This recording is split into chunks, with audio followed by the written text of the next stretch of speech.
আসসালামু আলাইকুম রহমতুল্লাহি ওয়া বারাকাতুহু।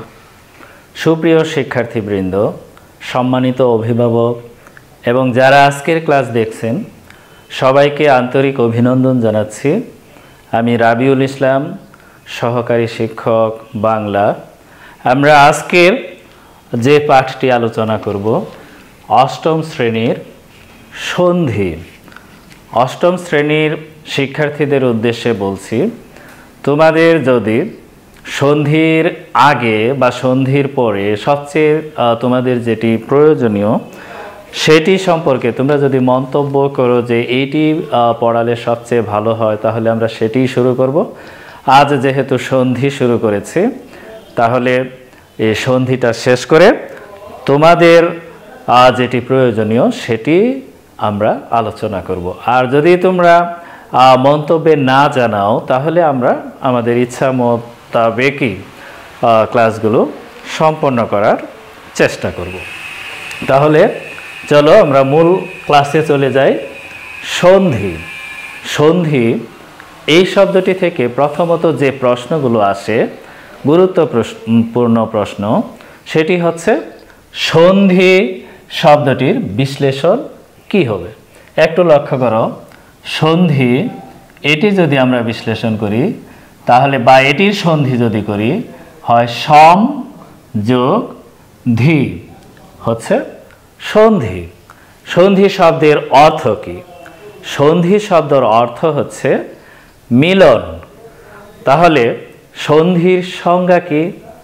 পাশাপাশি দুটি ধ্বনির মিলনকে সন্ধি বলে। তাহলে পাশাপাশি দুটি ধ্বনির মিলনকে সন্ধি বলে। মনে করো আছে বিদ্যালয়, বিদ্যা যোগ আলয়, এই শব্দটির মধ্যে বিদ্যা পাশাপাশি বলতে এই যে যোগ চিহ্ন আমরা ব্যবহার করি, যোগ চিহ্নের ঠিক পূর্বের বর্ণ, পূর্বের ধ্বনি, এবং যোগ চিহ্নের ঠিক পরের ধ্বনি। এখানে পূর্ববর্তী ধ্বনি বললে আমরা যোগ চিহ্নের ঠিক পূর্বে যে একটি ধ্বনি রয়েছে আ, সেটি বুঝব। আর পরবর্তী ধ্বনি ঠিক পরবর্তী শব্দের প্রথমে যে ধ্বনিটি রয়েছে সেটিকে বুঝব। তাহলে এখানে পাশাপাশি দুটি ধ্বনি বলতে যে বিদ্যা শব্দের শেষে আ ধ্বনি, আলয় এই শব্দটির প্রথম আ ধ্বনি, এই দুটি পাশাপাশি মিলে কি হয়েছে? একটি ধ্বনি হয়েছে আ, অর্থাৎ আ যোগ আ সমান হচ্ছে আ। যার ফলে আমরা বিদ্যা এবং আলয় এই দুটি শব্দের দুটি ধ্বনি পাশাপাশি এই দুটি ধ্বনি মিলে একটি ধ্বনিতে পরিণত হয়ে শব্দ তৈরি হয়েছে বিদ্যালয়। আচ্ছা, এক শব্দ হয়েছে। তাহলে সন্ধির কি উদ্দেশ্য, কেন সন্ধি সৃষ্টি হয়েছে? যে এটি সন্ধির প্রধানত দুটি উদ্দেশ্য। একটি ধ্বনিগত মাধুর্য সম্পাদন এবং আয়াসের লাঘব হওয়া, একটা উচ্চারণের সুবিধা, এবং কম সময়ে যাতে আমরা উচ্চারণ করতে পারি সেটি। আরেকটি, এটি কি হবে? শুনতে ভালো শোনা যাবে। তাহলে ধ্বনি মাধুর্য রক্ষিত না হলে সেক্ষেত্রে কি হয় না? সন্ধি করার নিয়ম নেই। যদি আয়াসের লাঘব হয়, অর্থাৎ কম সময়ে উচ্চারণ করা যায়, কিন্তু কি হয়? শুনতে ভালো শোনা যায় না, এই ধরনের শব্দের সন্ধি করার নিয়ম নেই। যদি তাই হতো, কচু যোগ আদা যোগ আলু সমান কচ্চাদ আলু, এরকমভাবে সন্ধি করা যেত। তাহলে এই কচ্চাদ আলুকে আয়াসের লাঘব হয়, কম সময়ে উচ্চারণ করা যায়, কিন্তু এর ধ্বনি মাধুর্য রক্ষিত হয় না। তাহলে যে ক্ষেত্রে আয়াসের লাঘব হয় কিন্তু ধ্বনি মাধুর্য রক্ষিত হয় না, সেক্ষেত্রে সন্ধির নিয়ম নেই।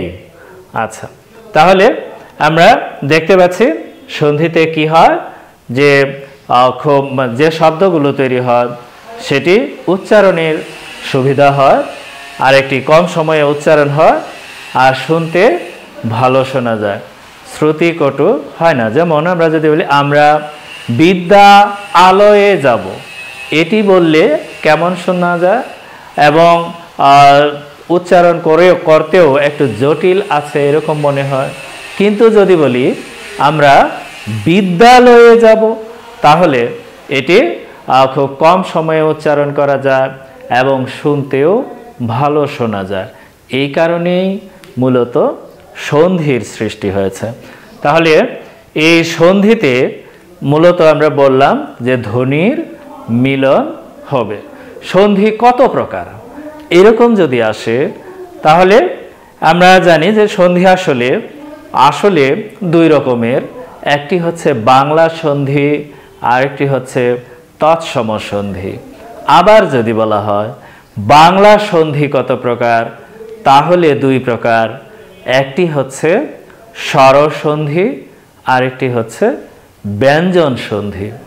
যদি তৎসম সন্ধি কত প্রকার আসে, তাহলে হবে তিন প্রকারের: স্বরসন্ধি, ব্যঞ্জন সন্ধি এবং বিসর্গ সন্ধি। এরকম উত্তর করতে হবে। এখন সন্ধিতে আমরা কয়েক ধরনের বিষয় বা পরিবর্তন লক্ষ্য করতে পারি। সেই পরিবর্তনগুলো একটু মনে রাখার চেষ্টা করব। যে সন্ধিতে চার ধরনের, অষ্টম শ্রেণীর বইটির মধ্যে এটি উল্লেখ করা হয়েছে যে সন্ধিতে চার ধরনের মিল দেখতে পাই আমরা। চার ধরনের মিলন হয়। এক, উভয় ধ্বনি মিলে একটি ধ্বনি হয়। এক নাম্বার যেটি আছে, উভয় ধ্বনি মিলে একটি ধ্বনি হয়। মনে করা আছে নব যোগ অন্ন সমান আমরা দেখতে পাচ্ছি এটি হচ্ছে নবান্ন। তাহলে এখানে নব এই অ এবং অন্যের অ, এই দুটি অ মিলে একটি আকার হয়েছে। তাহলে এখানে কি দেখতে পাচ্ছি যে উভয় ধ্বনি মিলে একটি ধ্বনি হয়েছে। এই দুই পাশের দুই ধ্বনি মিলে একটি ধ্বনি হয়েছে। দুই নাম্বার নিয়মে তোমরা দেখতে পাবে একটি ধ্বনি বদলে যায়। একটি ধ্বনি কিভাবে বদলে যায়? মনে করা আছে সু যোগ আগত সমান হচ্ছে স্বাগত। এখানে দেখো সু ছিল রস্যৌ যোগ আগত শব্দে রয়েছে আ সমান সমান রস্যৌ এর স্থলে কি হয়েছে? রস্যৌ স্থলে ব ফলা হয়েছে, অর্থাৎ ব হয়েছে। আর ব যোগ আ, এর মানে এখানে দুই নাম্বার নিয়ম অনুসারে একটি ধ্বনি বদলে গেল আর একটি ঠিক থাকলো, অর্থাৎ ব যোগ আ, যার ফলে স্বাগত এই শব্দের মধ্যে দন্ত স এর স্থলে দন্ত স এর সঙ্গে রস্যৌর স্থলে ব হয়েছে। আচ্ছা, আর এখানে আ এই ধ্বনিটি ঠিক রয়েছে, হয়ে গেল কি স্বাগত। তাহলে এখানে দুই নাম্বার নিয়মটি দেখতে পেলাম, একটি ধ্বনি বদলে গেল। আর তৃতীয় নাম্বার যে নিয়মটি রয়েছে সেটি একটি ধ্বনি লোপ পায়। কিভাবে? যেমন আছে শত যোগ এক সমান হচ্ছে শতেক। এখানে দেখো অ যোগ এ এর মধ্যে অ ধ্বনিটি লোপ পেয়ে শুধুমাত্র এ ধ্বনিটি থাকলো। তাহলে এই দুটি ধ্বনির মধ্যে অ ধ্বনিটি লুপ্ত হয়ে শুধু এ ধ্বনিটি থেকেছে। এটি একটি ধ্বনি লুপ্ত হয়েছে। আর চার নাম্বার হচ্ছে উভয় ধ্বনির বদলে নতুন ধ্বনির সৃষ্টি হয়। তাহলে চার নাম্বার উভয় ধ্বনির কি বদলে গিয়ে নতুন একটি ধ্বনি সৃষ্টি হবে। কিভাবে? উত যোগ হার সমান সমান হচ্ছে উদ্ধার। এখানে দেখো ত যোগ হ সমান সমান কি হচ্ছে তয়ের স্থলে দ যোগ হয়ের স্থলে হয়েছে ধ। তাহলে এখানে আমরা দেখতে পাচ্ছি যে উভয় ধ্বনি কি হচ্ছে বদলে নতুন একটি ধ্বনির সৃষ্টি হয়েছে। তাহলে এই চারটি নিয়মে সব ধরনের সন্ধি হয়। কি কি চারটি নিয়ম? একটি ধ্বনি বদলে যায়, একটি ধ্বনি লোপ পায়, উভয় ধ্বনির বদলে নতুন ধ্বনি সৃষ্টি হয়, উভয় ধ্বনি মিলে একটি ধ্বনি হয়। এই হচ্ছে এই চারটি নিয়মে বা এই চার রকমের সন্ধি হতে পারে বা হয়ে থাকে। আর এই সন্ধিতে যে শব্দগুলো থাকে সাধারণত এই সবগুলো শব্দেরই বা দুই পাশে যে দুই ধরনের শব্দ থাকে সবগুলো শব্দের অর্থ বা আভিধানিক অর্থ নাও থাকতে পারে। যেমন আমরা যদি বলি ব্যর্থ, আচ্ছা এটা সন্ধি কি নিয়ম অনুসারে আসলে আমরা সেটা লক্ষ্য করব, অর্থাৎ একটি অর্থবোধক শব্দের সাথে একটা অর্থহীন শব্দেরও সন্ধি হতে পারে। এখন আমরা দেখব যে বাংলা সন্ধির কিছু কয়েকটি নিয়ম এখানে দেওয়া আছে। বাংলা সন্ধি দুই রকমের, একটি হচ্ছে স্বরসন্ধি আর একটি হচ্ছে ব্যঞ্জন সন্ধি। তাহলে আমরা সংজ্ঞায় চলে আসি। স্বরসন্ধি কাকে বলবো? স্বরধ্বনির সঙ্গে স্বরধ্বনির মিলনে যে সন্ধি হয় তাকেই স্বরধ্বনি বলে। নিশ্চয়ই তোমরা স্বরধ্বনি জানো, যে ধ্বনিগুলো উচ্চারণ করতে কি ফুসফুস তাড়িত বাতাস কোথাও বাধাপ্রাপ্ত হয় না, সেই ধ্বনিগুলোই স্বরধ্বনি। অর্থাৎ অ থেকে শুরু করে আমরা ও ও পর্যন্ত, তাই না, যে ধ্বনিগুলো পাচ্ছি সেগুলো হচ্ছে স্বরধ্বনি। তাহলে এই স্বরধ্বনির সাথে স্বরধ্বনির মিলনে যে সন্ধি হয় তাকে স্বরসন্ধি বলা হয়। তাহলে এই স্বরসন্ধিতে পূর্ব এবং পর যোগ চিহ্নের আগে এবং পরের যে ধ্বনিগুলো থাকবে সেই ধ্বনিগুলো শুধুমাত্র স্বরধ্বনি হবে, অন্য কোনো ধ্বনি হবে না। যেমন মনে করো বাংলা স্বরসন্ধির বেলায় আমরা দেখি যে পাশাপাশি দুটি ধ্বনির একটি লুপ্ত হয়, একটি পরিবর্তন হয় বা উভয় ধ্বনি মিলে একটি হতে পারে। যেমন আছে রূপা যোগ আলী, তাই না, যোগ আলী সমান হচ্ছে রূপালী। তাহলে রূপালীতে তোমরা হ্রস্ব উকার ব্যবহার করবে। আমাদের বাংলা শব্দে হ্রস্ব ইকার হ্রস্ব উকার এটির ব্যবহার বহুল প্রচলিত, সেটি মনে রাখবে। রূপালী, তাহলে এখানে দেখা যাচ্ছে যে এই রূপা যোগ আলী রূপালী, তাহলে এখানে একটি আ রয়েছে আর একটি আ বিলুপ্ত হয়েছে, বাংলা সন্ধিতে এই নিয়মে সাধিত হয়েছে। এরকমভাবে মিথ্যুক, মিথ্যা যোগ মিথ্যুক হয়েছে। কুড়িক, কুড়ি যোগ এক কুড়িক হয়েছে। শতেক, শত যোগ এক শতেক হয়েছে। এরপর এটা বাংলা স্বরসন্ধি ধরো। এরপর হচ্ছে ব্যঞ্জন, বাংলা ব্যঞ্জন সন্ধি। ব্যঞ্জন সন্ধি কাকে বলে? ব্যঞ্জন সন্ধি। তাহলে ব্যঞ্জন বানানটাও মনে রাখবে যে ব্যঞ্জনে কিন্তু আকার নেই, তাই না? তাহলে ব্যঞ্জন সন্ধি, ব্যঞ্জন সন্ধি কাকে বলবো? যে এখানে স্বরে আর এর মানে স্বরধ্বনি, স্বর যোগ ব্যঞ্জন,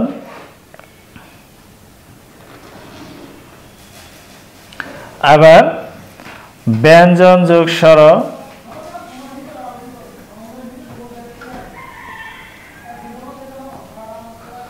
ব্যঞ্জন যোগ ব্যঞ্জন। এর মানে স্বরধ্বনির সাথে ব্যঞ্জন ধ্বনি, ব্যঞ্জন ধ্বনির সাথে স্বরধ্বনি, এবং ব্যঞ্জন ধ্বনির সাথে ব্যঞ্জন ধ্বনির মিলনে যে সন্ধি হয় তাকেই ব্যঞ্জন সন্ধি বলে। তাহলে স্বর সন্ধির মধ্যে কোনো ব্যঞ্জন ধ্বনি থাকবে না, তবে ব্যঞ্জন সন্ধির মধ্যে অবশ্যই একটি ব্যঞ্জন থাকবে।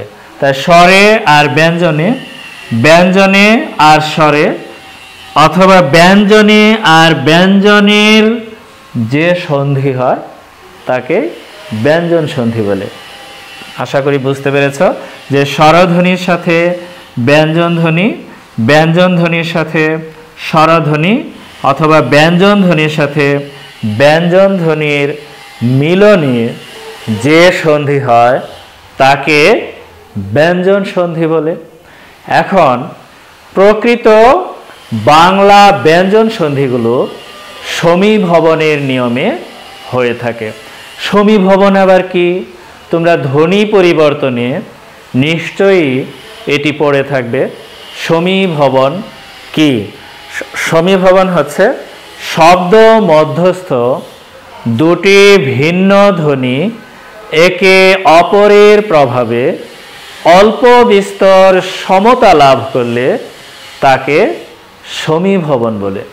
শব্দ মধ্যস্থ দুটি ভিন্ন ধ্বনি একটি আরেকটির প্রভাবে অল্প বিস্তর সমতা লাভ করে, এই ধরনের যে প্রক্রিয়া সেটি হচ্ছে সমীভবন। যেমন আমরা যদি বলি জন্ম, এটি হয়ে গেল জন্ম। এই যে জন্ম দন্ত ন এর সাথে ম ছিল, এটি পরিবর্তিত হয়ে ম আর ম এক হয়ে গেল। এই এক হওয়াটি মূলত সমীভবন।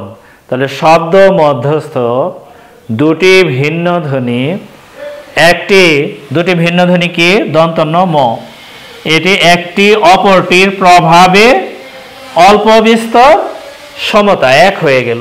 যেমন ম এর প্রভাবে দন্তন্যটা প্রভাবিত হয়ে পরিবর্তিত হয়ে কি হয়ে গেল? ম হয়ে গেল। এরকম হলে এই ধরনের প্রক্রিয়াটা হচ্ছে সমীভবন। এটা সমীভবনে অনেকগুলো পরিবর্তন হয়, প্রগত সমীভবন, পরাগত, মধ্যগত, অন্যান্য এরকম যে সমীভবন আছে সেই সমীভবনের নিয়ম অনুসারে হয়। আর এইটাও মূলত কথ্য রীতিতে সীমাবদ্ধ। তাহলে এই প্রকৃত বাংলা ব্যঞ্জন সন্ধি মূলত কথ্য রীতিতে সীমাবদ্ধ। যে শব্দগুলো তৈরি হয় সেইগুলো সাধারণত কি লেখ্য রীতিতে কম প্রচলিত আছে। কেন? মনে করো আছে একটি ব্যঞ্জন সন্ধি, উদাহরণ 4টি, আমরা বলি 4 যোগ টি সমান হয়ে গেল 4টি। এখানে দেখো কি আছে? এই র এর পরে হলন্ত র এর পরে অন্য ধ্বনি থাকলে, অন্য ব্যঞ্জন থাকলে, তাহলে হলন্ত র ধ্বনিটি লুপ্ত হয়, লুপ্ত হয়ে পরবর্তী ধ্বনিটি দীপ্ত হয়। তাহলে এখানে র এর পরে ট আছে, কিন্তু আরেকটা বিষয় লক্ষ্য করো, ট এর এখন যোগ চিহ্নের ঠিক পরে এখানে দেখা যাচ্ছে রস্যইকার। হ্যাঁ, কিন্তু এই রস্যইকার কি হয়? ব্যঞ্জনের পূর্বে বসে ঠিকই, কিন্তু উচ্চারণটা হয় সেই ব্যঞ্জনের পরে। যদি আমরা আগে উচ্চারণ করি তাহলে আর টি হবে না, এটি ইট হয়ে যাবে। অতএব কি হবে? এখানে আছে ট যোগ ই সমান টি। তাহলে হলন্ত র এটি লুপ্ত হয়ে এই ট এটি দ্বিত্ব হয়েছে, মানে টয় টয় হয়েছে। তাহলে ট এর সাথে আরেকটি ট আমরা লিখছি, এটা কিন্তু টয় রফলা নয়, এটি হচ্ছে টয় টয় সংযুক্ত আর কি। তাহলে কি হলো? 4টি। তাহলে এই 4টি কিন্তু আমরা আসলে লেখ্য রূপে ব্যবহার করি না, এটি কি হয়? কথ্য রূপে ব্যবহৃত হয়। যেমন আরো মনে করো ব্যঞ্জন সন্ধিতে, অর্থাৎ বাংলা ব্যঞ্জন সন্ধির উদাহরণে আমরা আরেকটু যাই। এখানে আছে ধরো কাঁচা যোগ কলা হয়ে গেল কাঁচকলা। কাঁচা যোগ কলা সমান হলো কাঁচকলা বলি আমরা, তাই না?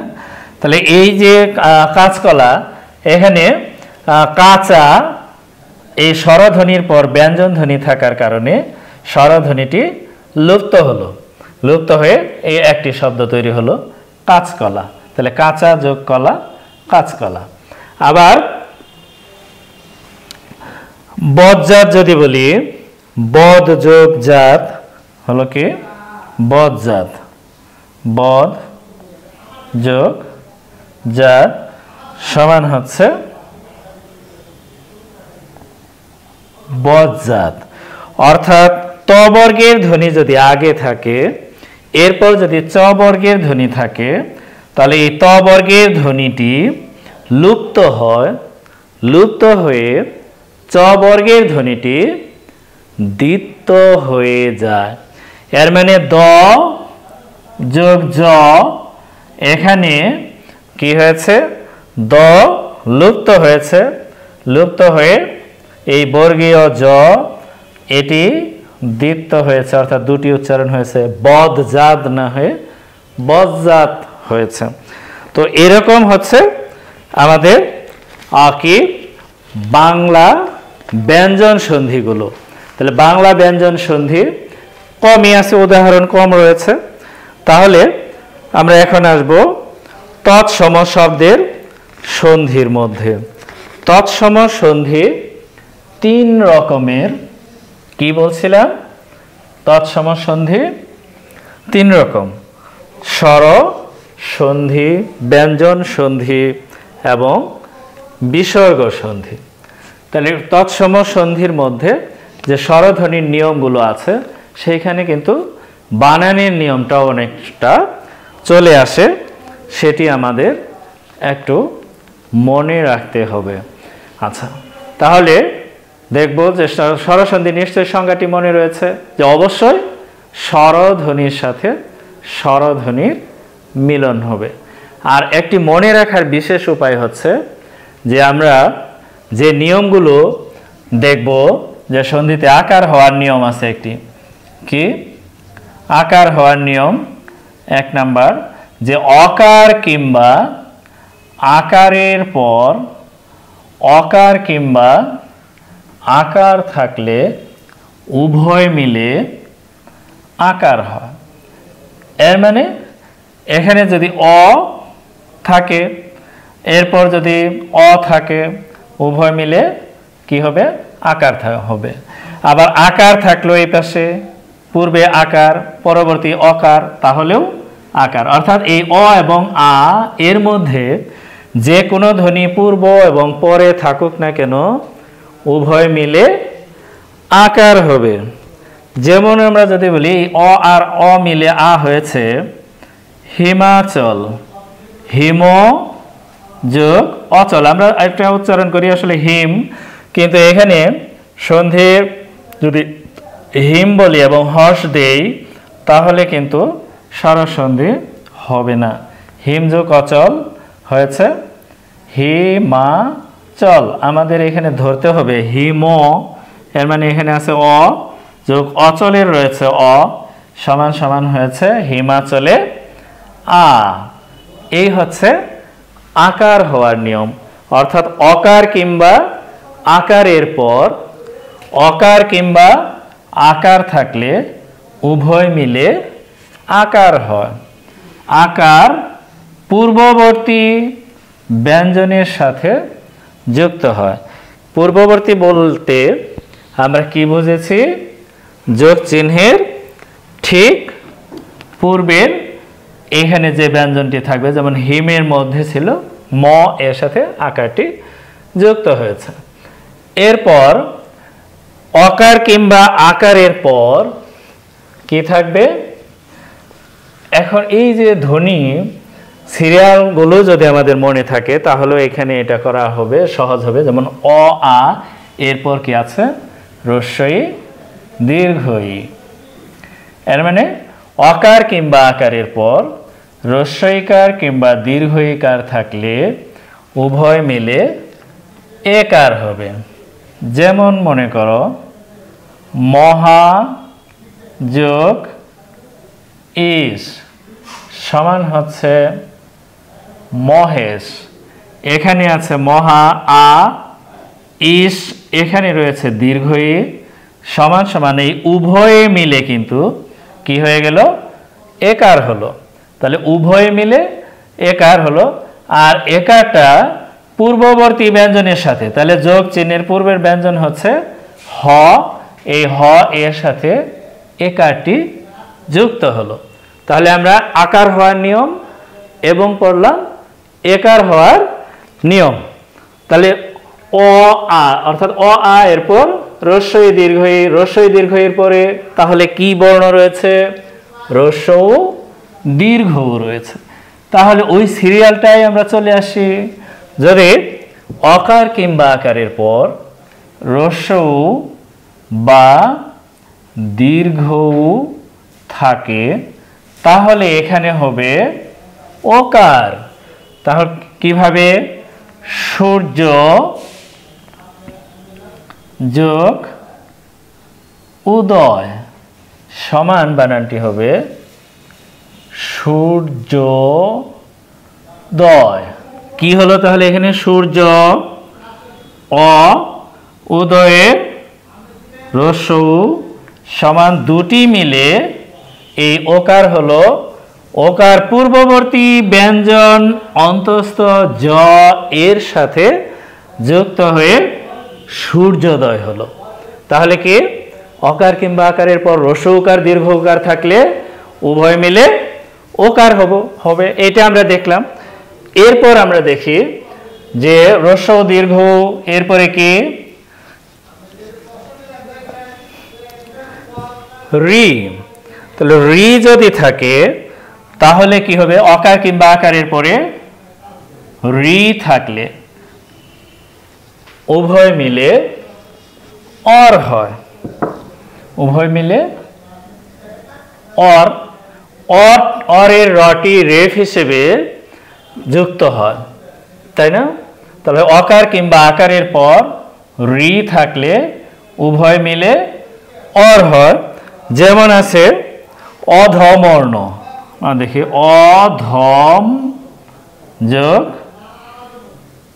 ঋণ সমান হচ্ছে অধমর্ণ। অধমর্ণ মানে, অধমর্ণ হচ্ছে যে ঋণ গ্রহণ করে সে হচ্ছে অধমর্ণ। আর উত্তমর্ণ হচ্ছে উত্তম যোগ ঋণ উত্তমর্ণ, যিনি ঋণ প্রদান করেন তিনি উত্তমর্ণ, আর যিনি গ্রহণ করেন তিনি হচ্ছেন অধমর্ণ। তাহলে এই অধম যোগ ঋণ রি এর স্থলে কি হয়ে গেল, রি আর অ, অর্থাৎ অ যোগ এই রি সমান হচ্ছে অর। অর এটি রেফ হিসেবে পরবর্তী বর্ণের মাথায় বসে। তাহলে পরবর্তী ব্যঞ্জন বলতে এখানে এই যে রি এর পরে যে ব্যঞ্জনটি থাকে সেই ব্যঞ্জনের মাথায় এই রেফটা বসে। তাহলে অধবর্ণ আমরা দেখলাম, অর হলো অর রেফের পরবর্তী বর্ণের মাথায় বসেছে। আর এরকম অকার কিংবা আকারের পর যদি ঋত শব্দ থাকে, ঋত শব্দের রি থাকে, তাহলে এইটি অরটা এটি আর হয়ে যাবে। অকার কিংবা আকারের পর ঋত শব্দ থাকলে এটি আর হবে। যেমন আছে তৃষ্ণা যোগ ঋত সমান সমান হচ্ছে তৃষ্ণার্ত। তাহলে এখানে কি উচ্চারণ হচ্ছে, তৃষ্ণার আর্ত। দেখো তাহলে ঋত শব্দ থাকলে আর হবে। আমরা স্বরসন্ধিটা শেষ করতে চেয়েছিলাম, সময় যেহেতু শেষ হয়ে গিয়েছে এই জন্য আজকে এই পর্যন্তই রাখলাম। তোমরা এটি এই পর্যন্ত রিভিশন দিয়ে পরবর্তী ক্লাসের জন্য প্রস্তুত থাকবে। আমি আবারও আসবো তোমাদের জন্য সন্ধির পরবর্তী ক্লাস নিয়ে। সবাইকে ধন্যবাদ। আসসালামু আলাইকুম ওয়া রাহমাতুল্লাহি ওয়া বারাকাতুহু।